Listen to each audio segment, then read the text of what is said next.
Hi, I'm Amy Willis. Welcome to AdamSmithWorks. And my name's Paul Mueller. I'm an assistant professor of economics at the King's College in Manhattan. And I write about Smith and Scottish Enlightenment and sometimes financial crises and the financial system. Great. Thanks for joining us today, Paul. Happy to be here. We're going to give you the Smith Questionnaire, so I'm going to ask you a series of about 10 questions, and you just share your thoughts with us. Are you ready? Sounds good. I think so. All right, let's do this. Would you rather be loved or lovely? Well, the answer has to be lovely, right? That's what Smith would say. And it's hard. It's a hard trade-off because, it's nice to be loved by people for all kinds of reasons. But in the long run and for one's own sense of well-being, to be lovely is more important. Great, thanks. If Adam Smith had a dog, what kind of dog do you think he'd have? I think perhaps a terrier. A terrier's well-behaved and proper. I think it would comport with propriety and could accompany him on his long walks that he took. Oh, nice. All right. What do you think is the best antidote to the torpor induced by the division of labor? The Sopranos. No, just kidding. Not The Sopranos. Not The Sopranos.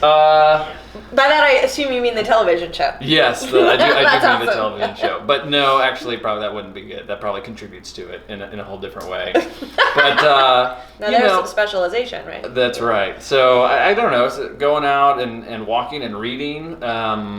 Smith talked a lot about education, and it has to be something that I think people are interested in, not just like we're gonna drill you on stuff, but like for people to be curious about ideas in the world and interacting with others in social settings. I think. Cool. It's helpful. All right. This is a tough one. Are you ready? I think so. Would Adam Smith rather fight 1 duck-sized horse or 100 horse-sized ducks? I think the duck-sized horse. Yeah? Yeah, I think that would definitely, the odds would be in his favor. All right. Cool. What do you pursue for pleasure that was once pursued for necessity?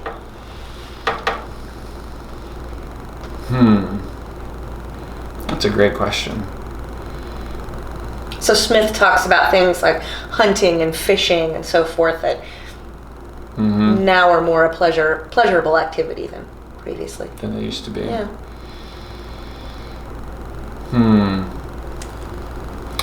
I think maybe in some ways just exercise. So growing up I did a lot of sports and, enjoyed it, but there's a lot of prodding by coaches of you got to do this and wanting to do well. Versus now I've kind of learned to enjoy various aspects of it and benefits of it to do it more regularly. Cool.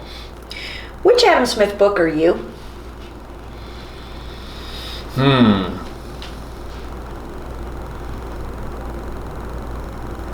Well, not counting his unpublished works. I'm, I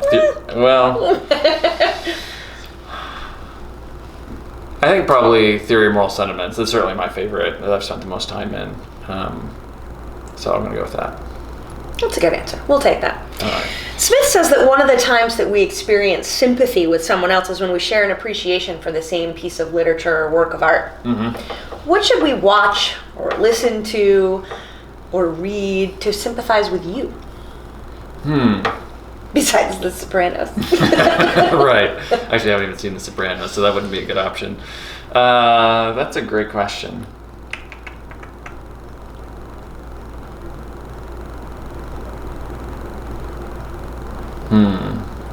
We can come back to that one. Let's come back to that one. There's only a couple I'm more. gonna mull over it. Okay, you got it. Paul, what does your impartial spectator look like? Well, it depends on the situation. Sometimes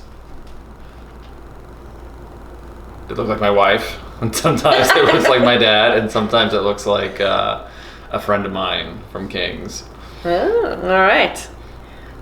I'm tempted to ask about the situations, but I think we'll leave that there for now. Smith warns us that too severe an application to study sometimes can bring about frenzy or lunacy. Yes.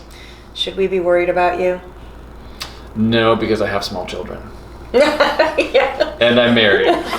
Very good. So in graduate school, I had friends who it was econ 24/7, 7 days a week, and my wife wouldn't let me do that, and I'm better for it. Oh, good. Thanks to her. All right. Do you want to come back to the question of what we should read or watch or listen to? Oh. We have just one more question after that. It's hard to say. I'll give you my favorite book on political philosophy, which is The Constitution of Liberty by Hayek. Cool. Yeah, that's just a great question. I don't know what would fit, like to pick a single book. So I guess to give you a sense of, if you want to sympathize with me, if you went and spent a long time in a large library with old books, and just kind of sat there for a while, and kind of like this. Yeah. Cool. That would give you more of a sense of sympathizing with me. Okay. All right. Last question. All right. If an afterlife exists, Mm-hmm. what would you like to discuss with Adam Smith when you meet him there?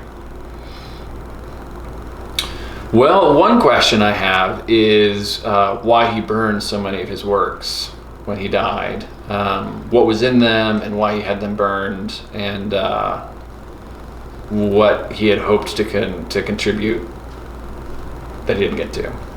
That'd be a great question. I'd love to know the answer to that, I'm very too. curious about it. Yeah. All right. Well, thanks very much for joining us no today, problem. Paul. Thanks for having me. Great.